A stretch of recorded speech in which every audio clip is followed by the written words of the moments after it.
This video was made in partnership with ExpressVPN. Use my link in the description to get 3 free bonus months on a 12-month plan.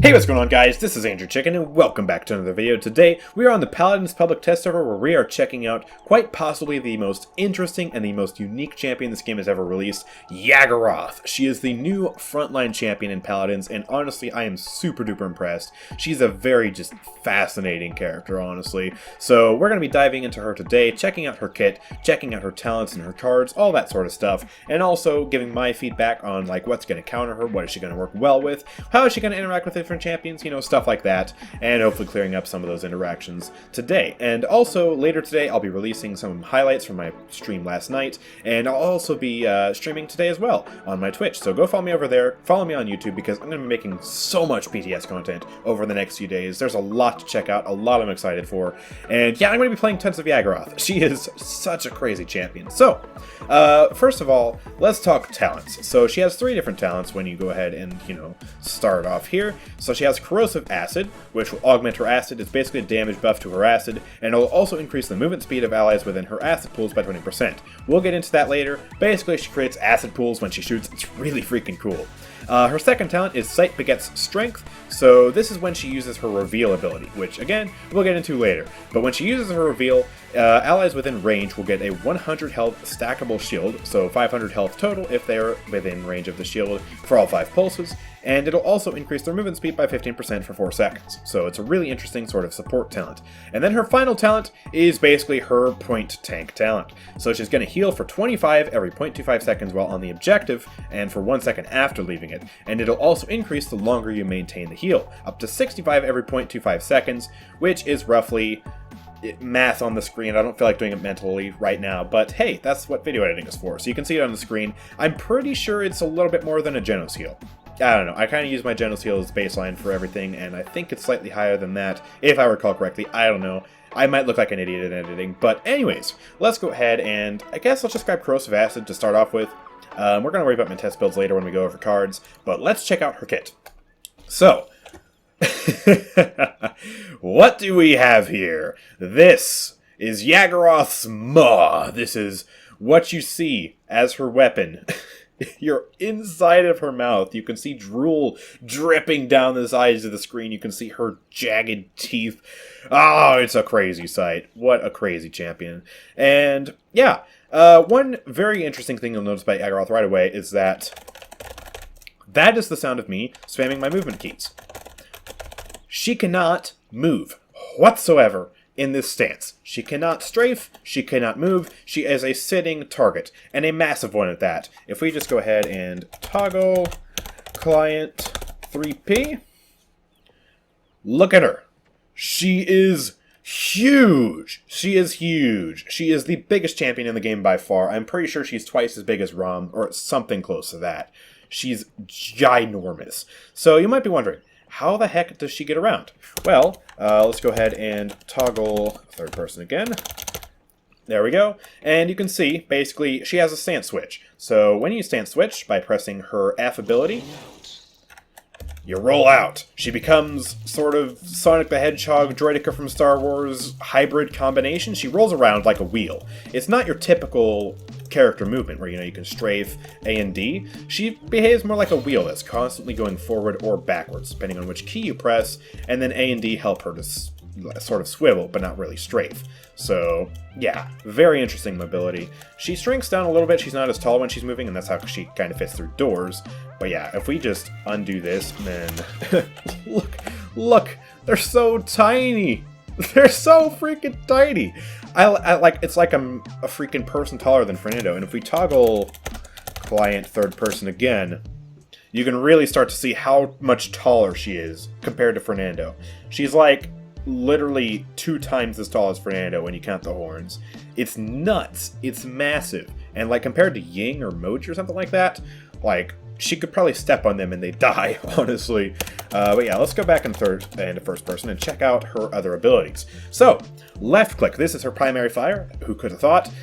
Basically, you projectile vomit. A pretty considerable distance too. Like, we vomited all the way over there. And when you vomit, it'll create a pool of acid on the floor. Look at that. It doesn't do very much damage, and this damage is also being augmented by the talent I'm currently using, so it does even less damage than that by default. But what it does do uniquely is it also slows people. So you can projectile vomit like that, and all of a sudden all that green area right there is slowed. So yeah, basically it's going to make it easier for your teammates to hit them because they'll be slowed, it'll be harder for them to get behind cover, etc, etc.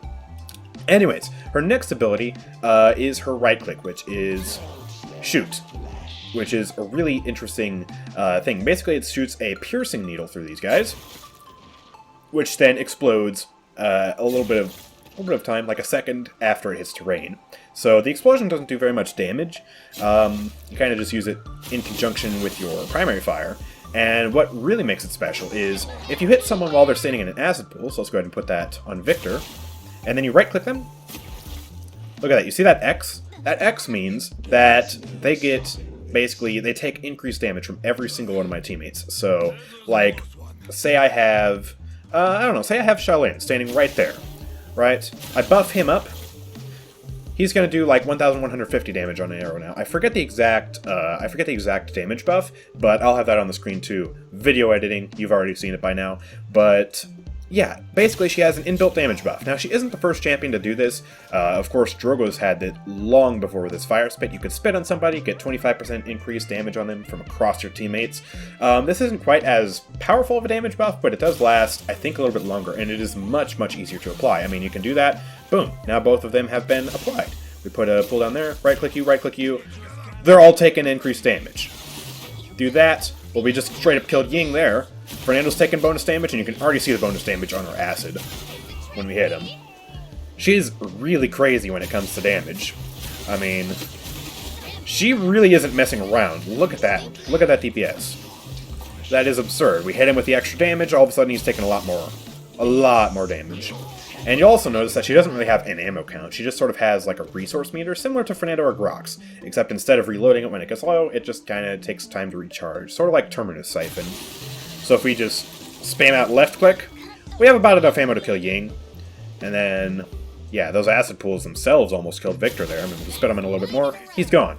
So, yeah, pretty lethal in terms of damage, but keep in mind, she's got the fattest hitbox in the game, and she can't strafe. But what she does have going for her is her passive, which turns most forms of crowd control into basically stuns, and I think she also gets some damage reduction. Again, magic of video editing, I'm going to put that on the screen so you can see the precise numbers and the precise statistics, but basically inbuilt damage reduction and inbuilt crowd control immunity to most things. Now what does this mean? Basically, stuff like Polymorph. Pip's ult, instead of turning her into a chicken, it'll simply stun her for the duration of the ult. So most things get turned into a stun. Now we did test this a little bit on the stream last night. Basically, like Sarah's ult does nothing to her. Most ults do nothing to her. Xin, surprisingly, can actually ult her. But even with Guillotine, it does like half of her health. So yeah, Xin ult is not very effective against her. And yeah, pretty much most other ults don't do anything. She can't be knocked back. Basically, you just stun her over and over again, and that's all you do with your crowd control, or the crowd control does nothing. One interesting thing to note, though, is that Atlas can actually rewind her, and he can also put her out of time. So Atlas's crowd control abilities do work on Yagorath, which I think is kind of cool, considering, you know, he's connected to her lore-wise. He's coming back in time to save the future from this Yagorath, so you'd think he'd come prepared, and he did come prepared, because his abilities do counter her to some extent. So, yeah, pretty interesting. Anyways, her last ability in her stationary stance is Harden. So let's head over to the Cassies real quick, and we're going to demonstrate what this does. Now, Harden basically makes it so she takes a whole lot less damage. Oh, I'm getting stuck on the wall. Let's go ahead and spawn the Cassies, and just stand right here. So I'm going to let her shoot me. You can already see I'm taking not that much damage, but Harden, look at how little my health goes down. And this is with the default build. You can augment this to basically be even crazier damage reduction, but at the cost of only lasting half as long. Or alternatively, you can make it half as effective, but you can make its effects last longer after you've already used Harden. So, yeah, basically, extra damage reduction on top of your damage reduction. You're practically immortal. Not quite immortal. You can still be bursted down, but you are really close to being immortal, especially if you're actively getting healed by your healers. And you have, damage reduction items on top of that, like she can get Haven and Blast Shields, which, by the way, interesting thing, she can't buy Nimble, can't buy Deft Hands, and she also can't buy Master Riding. She's the first champion of the game to not spawn in with a mount. Instead, she'll just roll to her destination, and her rolling speed is actually about the speed of a horse. And if you use Acceleration, which is one of her next abilities, we'll cover in a second, you can actually move even faster than a horse, which is pretty crazy. But yeah, her stationary build basically built around doing some pretty decent damage, and having a lot of damage reduction, but at the cost of not being able to move. Her moving build, well, yeah, as I said, Acceleration. You can go really fast, so watch this. I'm going to go down to those victors really, really fast. Get ready. 3, 2, 1, go! Now, interestingly, you can't actually cancel the ability, which is actually a little bit annoying at times if you're trying to just use it to reposition somewhere quickly and then stop running. But yeah, as you saw, we also knocked back the victors, so it applies a bit of a knockback and 500 damage. It's actually very similar to Rom's Juggernaut, but I think it's even faster.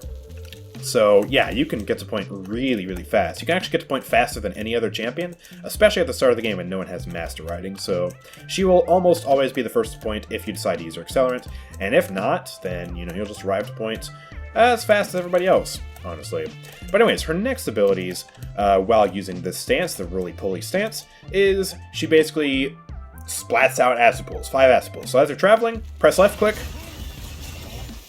acid pools on the ground, and they do damage. And yeah, they're basically like your normal acid pools, but you don't have the extra acid bile spray that comes with it. So basically, this is kind of her only form of doing damage besides Accelerate in this stance. It's not really meant to be a damage stance; it's her mobility stance. So yeah, this stance basically gives her a ton of mobility, but at the cost of not really doing much else as far as damage goes. But anyways, her last ability in the stance, we're going to demonstrate over here. So her last ability basically sends out 5 pulses of basically short, brief reveals. So check this out. Also, it has really cool sound effects, so I'm going to shut up for a second.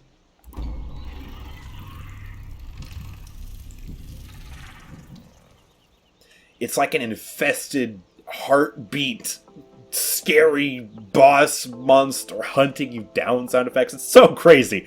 I love the sound on this ability. It might be one of my favorite sound effects in the game, honestly, considering how it fits in with the character. It's so cool. But yeah, we briefly saw those guys. 5 whole pulses of reveal, so it's not quite as annoying as a Strix reveal, although it does last pretty long. I mean, if we're just traveling, one reveal, we can still see them, and it has a really long range too. Like, we revealed them all the way over there. The visual doesn't go nearly as far as the actual range is, so that's really nice. It's not as short range as I initially thought it was going to be. It's pretty long. Like, revealed, revealed, revealed, revealed, revealed, and we're just now not able to see the victor. So, like, right about here is the range if we're trying to look at that Victor and Fernando Ying over there. So, really good range, honestly. And that applies team-wide again. So, yeah, everyone on your team is going to be able to see that. And, of course, if you go the talent, too, then your teammates nearby will also get shielding and movement speed, so they can go hunt those guys down. She's a really crazy champion. I mean, I'm still blown away. I can't believe this is a champion in Paladins Champions of the Realm. This seems like a boss that you would fight in some sort of, like, MOBA or something. I don't know. She's a beast. She's a monster. But anyways, her final ability. The grand ultimate. The moment we've all been waiting for. She can eat people. But not in like the cutesy emoji kind of way, turn her into a snack, have the monster devour. No! This is brutal. Check this out. 11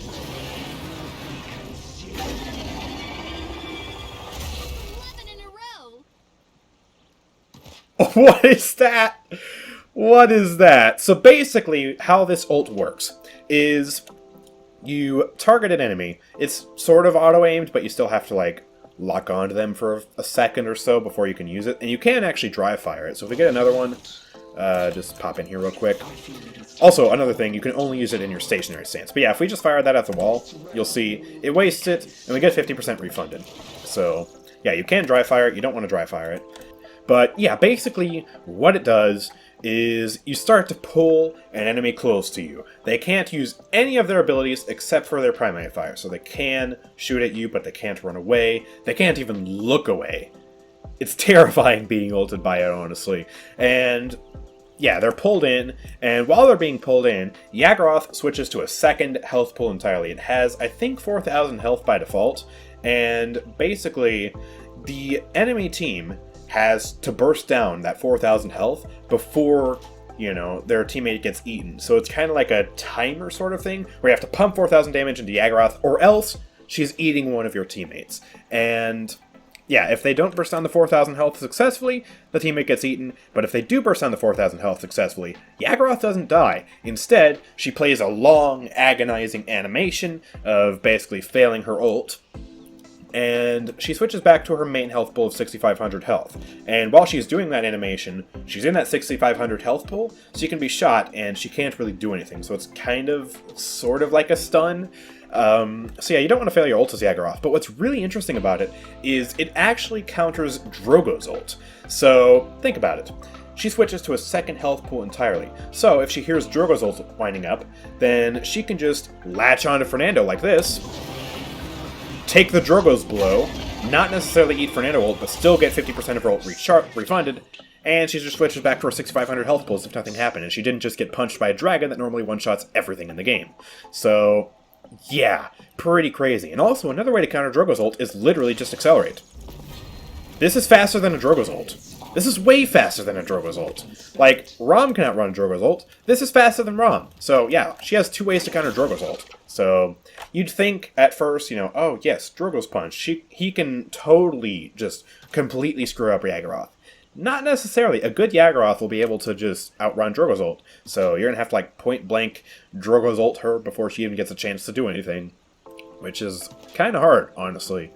But, yeah, really, really, really, really cool ult. And she can also be Torvald bubbled while she's ulting. So, yeah, that's kind of cool, I guess. We kind of tested that on the stream. We tried out a lot of interactions. For example, you can get ulted by Xin. He does, half of your health if you're going guillotine because of the damage reduction. So, yeah, it's not very effective, but she can get ulted by Xin. However, she can't get ulted by Khan. Instead of, being thrown off the map, she just gets stunned. So, yeah, kind of interesting. Also, Koga Blood Reaper. It got buffed this patch. It does 125% of the target's health, and it goes really, really fast. You would think that counters Yagorath, but you'd be wrong. All she has to do is just harden up, and over the duration, if she's running the right cards, she'll take 500 damage. It's honestly absurd. If you're going Blast Shields, if you use Harden, Koga ult feels like nothing when he's going Blood Reaper. It's actually crazy. She does have some hard counters, though. Tyra Burn Monster is menacing. It is menacing. She just gets shredded by Burn Monster so hard. You'd think, hey, it's the same principle as Blood Reaper. But the thing with Burn Monster is it lasts longer than Blood Reaper.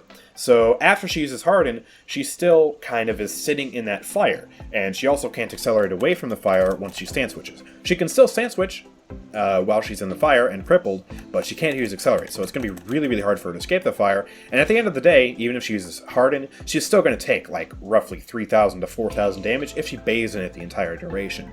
So yeah, and honestly, if you're playing Tyra, just throw it at her when she's stationary and focus fire with your assault rifle, and you'll be able to kill her in 3 seconds. So Tyra is a super, super hard counter to Yagorath. Mega hard counter. And another really good counter to Yagorath is Dead Zone. For kind of the same principle, really.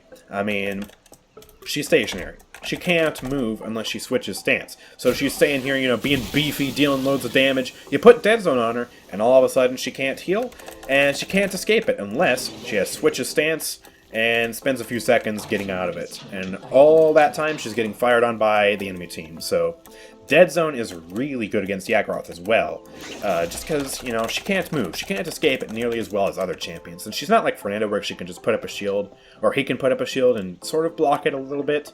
Yagorath is kind of helpless to Dead Zone. So, yeah, Tyra, Willow, pretty good counters. Willow more for the Dead Zone, really, rather than anything else. And Tyra, well, I mean, she's the infamous tank killer. She decimates tanks, and Yagorath is no different.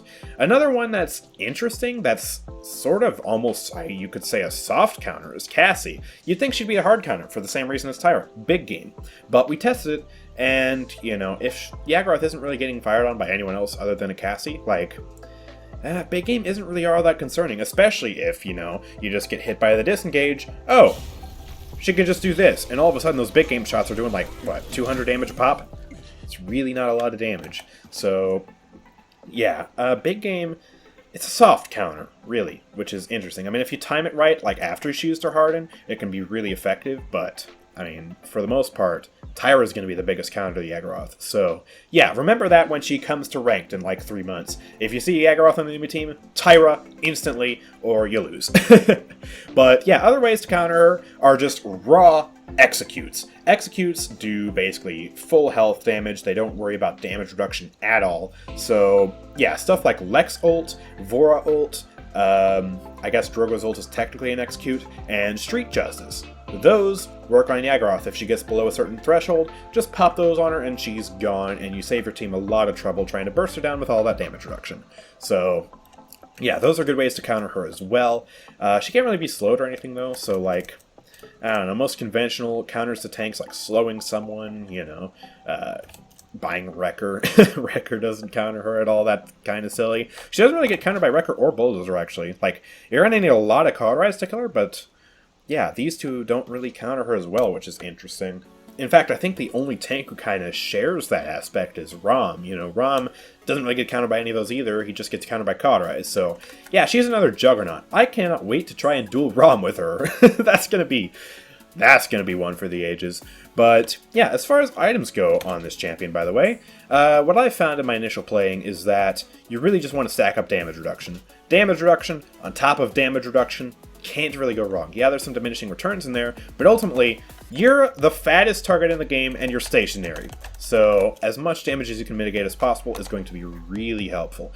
Another really good item is Morale Boost. She actually charges her ult fairly quickly. So, yeah, Morale Boost on her means she can ult these guys a lot quicker, which is really, really nice. Her ult is super, super powerful. I mean, it's 4,000 free health. It's a free dodge for Drogo's ult, and you have a chance of eating a tank. Like, you can just straight up eat Rom. And yeah, that's pretty good range on it too. So like, say there's a sniper or a healer in the backline, just ult them, and suddenly they're no longer a problem for your team. So yeah, Morale Boost really good. And also I feel like Chronos will be good on her because she has some pretty lengthy cooldowns. If you look, Hardening has a 15-second cooldown. Her Quills have an 8-second cooldown. They're actually not like an ammo thing. Instead, they're just, you have 8 charges of them, and they all have an 8-second cooldown. So if you were to just spam these out, you'll see they'll eventually run out. And then there's 3, 2, 1 before we get another one, and then it'll all quickly reappear. And if you get Chronos 3, that problem disappears. Let me demonstrate. Chronos 3, boom. No matter how much we spam these, we will never, well, almost never run out. I mean, it's significantly faster with Chronos 3. And of course, Harden with Chronos 3. Use Harden. 10-second cooldown as opposed to 15-second cooldown. That's a major reduction. That's a major, major reduction. Also, one thing I forgot to mention, you can cancel Harden early, but that tail whip that you saw, that tail whip will do less damage. So, yeah, basically once she finishes using Harden, yeah, you see that radius go around her, and then when whoever's in that radius gets slapped for 900 damage. It's pretty painful, pretty scary. You don't want to be near Yagorath when she uses that ability, because, well, you're gonna regret it. But yeah, that's really cool. So, yeah, those are some pretty decent items. I'm not sure if Cauterize actually applies on the acid pools or not. I don't know. Let's try it. So, oh, we can't really see it on him, can we? Oh, yeah, wait, we can. We can see... Yeah, you see that yellow mist coming out of him? That means he's Cauterized. So it doesn't look like the acid pools actually apply Cauterize. So Cauterize only applies on this spray. Yeah, it only applies on that spray. So, Cauterize, it's helpful, you know. You can never really go wrong with Cauterize unless you're just not playing against a healer. But, yeah, on her, I don't really know if it's priority. I mean, it's helpful, but, like, just damage reduction, generally staying alive on point and becoming even harder to kill, I think should be your priority, ultimately. I mean, you have damage champions to Cauterize for you. You're just meant to be a giant distraction and a giant freaking mini-boss that the other guys have to destroy. Well, she's not even a mini-boss. Rom is a mini-boss. This is like the main event. This is the main boss. So, yeah, she's really crazy. But now let's talk about synergies. Yagorath has already one synergy that I can think of that is really, really good, and that is with Solar Blessing Furia. I mean, it's honestly kind of obvious. So, you know, Solar Blessing Furia. one of the bad things about it is that sometimes your tanks strafe and they dodge and weave and they miss the beams. Well, with Yagorath, you can't move. So, yeah, Solar Blessing Furia can just easily hit you with a beam, but that's not the only good thing about it. Since, Yagorath doesn't have to move, that means she's going to stay in the beam for pretty much the entire duration, with her damage reduction, her massive health pool, and, she has Harden. So say she's just, sitting here, spraying, killing Ying, killing Victor, and then, she gets a Solar Blessing beam. She's sustaining all that damage, she's getting healed really quickly, and then once that goes down, while there's downtime for another beam, just, Harden. She's immortal. And then, oh look, as soon as Harden ends, wow, there's another beam on me! That's crazy! And then the cycle repeats. So, yeah, that's a really, really good synergy. Of course, it does get shut down by Dead Zone pretty hard. So, yeah, Willow, kind of unfortunate. We learned that the hard way on stream, and I'll be posting that as a highlight later today, so, yeah, you should see that later this afternoon. But, yeah, as far as other good synergies go, I mean, just anything that can make her even harder to kill. Like, Makoa plus Yagorath, just half-shell her, and, suddenly she's got a 5,000 health shield that you can't shoot around her, and, once that shield's down, she's already hard enough to kill, so, oh no, the shield is on a 5-second cooldown. I guess we'll just harden. Oh no, they can't kill me! And then, all of a sudden, Makoa puts the shield back up on point. And, yeah, the point presence will just be insane. And, so, yeah, those are just, some generally good ideas, I think, with Yagorath, just stack on the damage reduction, all the things that make her hard to kill, Solar Blessing, Chronos, Makoa shells. It's just, make her as hard as possible to kill on your team. That's kind of the goal. Ultimately, I think Yagorath is, she's sort of an interesting champion. She's a champion that, I would say, to get the most out of her, you need a team comp built around her. You get that Solar Blessing Furia, you get some good damage champions you can rely on, maybe get a Genos buff to buff those damage champions so your Furia can focus on you, and all of a sudden you've got a monster on point who is pretty much impossible to, push off. But if you don't have that, and you're going up against a team of just regular people like another Victor, she'll be alright, like she'll be fine. But, if you don't have that Solar Blessing Furia and half-shell Makoa and all that, and you're going up against a hard counter like Tyra, I don't think she's going to be that good. Because, yeah, those hard counters shut her down pretty hard. Tyra Burn Monster, I'm rolling around, I go stationary to shoot people, all of a sudden Tyra lights me on fire, I have to stand switch, that takes a few seconds, I'm on fire, my health is just draining, and she's shooting me, and her teammates focus on me, and I'm dead. So, yeah, do not play her against Tyra. I think she's kind of in a similar situation to Drogoz, although not as severe, where, like, if Drogoz goes up against, a good sniper, a good Androxus, he's useless, but if he goes up against a team that doesn't have those things and just has, like, I don't know, random Shaolin or something, he'll do much, much better. But I think she's still decent as long as she doesn't go up against, like, Tyra. She needs to be afraid of Tyra. Tyra is, like, her one weakness. But yeah, if you build a team around this champion, get someone who's actually good at her, get some good damage champions on your team to boot, good luck stopping her. I mean, I think there's a very good reason Atlas warned us about her. I mean, she's a juggernaut. She's absolutely insane. So I cannot wait to experiment more with her. I mean, she just seems like such a fascinating champion with a lot of really cool interactions, and she also has some really cool cards. So let's briefly go over those before we wrap up the video. So, yeah, she has some very, very interesting stuff. Let's see. So, yeah, in her, as far as like her standard armor stuff goes, there's, standard, increase your maximum ammo capacity. Woo! But yeah, then she has some more interesting stuff. So you can increase the health of your ultimate pool by 200. So, like, if you crank that up to level 5, you can get a maximum of, I think, like 5,000 health or something close to that on your ult. In fact, let's see. We have the card at level 5 right now. Come here, Fernando. Look at how cool that is. Oh, we kind of dragged him back, and I wasn't even paying attention. Oh, so we have 4,200. Oh, wait, I thought we had the card at level 5. I do. Wait, so if I take that down to 1... Science experiment. What do you mean unable to save loadout? Okay, we'll swap loadout then. We'll go to test build. I think that card is bugged. With it at max level, we have 4,200 health. With it not at max level, we have 4,000 health. I think it's 100% bugged. But yeah, ideally you'd have 5,000 health in your ultimate if you were to run that card at max level. Let's go ahead and continue editing. So, yeah, there's also another card. Reduce the cooldown of Piercing Quills every time you hit an enemy with Caustic Spray. So, yeah, basically, she has this card, and I think it also synergizes really well with Ancient Wounds, which is a card actually on her Piercing Quills, which basically makes it so you generate more of your acid after hitting someone with Piercing Quills. So, yeah, you put those two together, and suddenly you can spam out your damage like crazy. You can spam acid, spam quills, spam acid, spam quills. You get the idea. They work really well together. And finally, a really interesting card for her armor is reduce the duration and effectiveness of crowd control by 5%. Goes all the way up to 25%. So, basically, like, pretty much Rezil, I think 2, I want to say? How much is Rezil again? Oh, okay, so it's more like Rezil 1 in her base kit if you have it at level 4, which is kind of silly. Basically, reduce the effectiveness of the stuns, and you only need to buy Rezil 2. I mean, that's kind of cool. So, yeah, those are her armor cards.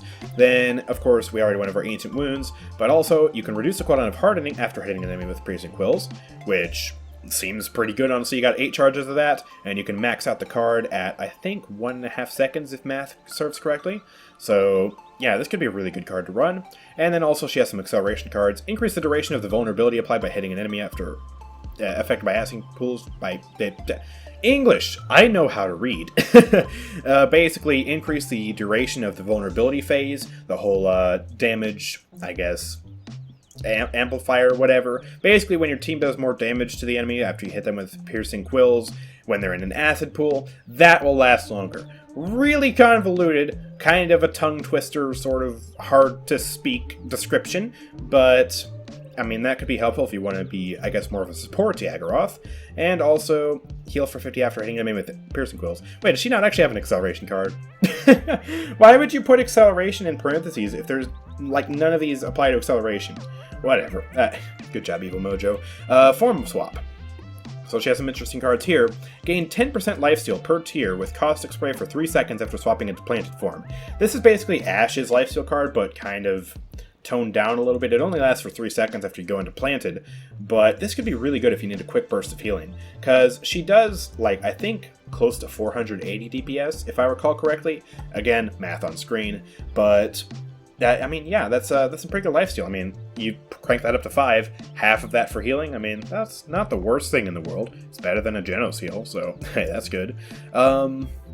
Deadly Pursuit. Increase your movement speed by 20% after swapping into travel form. The way this card works is, instead of buffing the movement speed per tier, it actually buffs the time per tier. So you can see we have it in this loadout. Bump it up to level 3. It lasts for 3 seconds after trapping into travel form. Pretty interesting card. I don't know how effective it is necessarily. I tried it out. It's alright, I guess.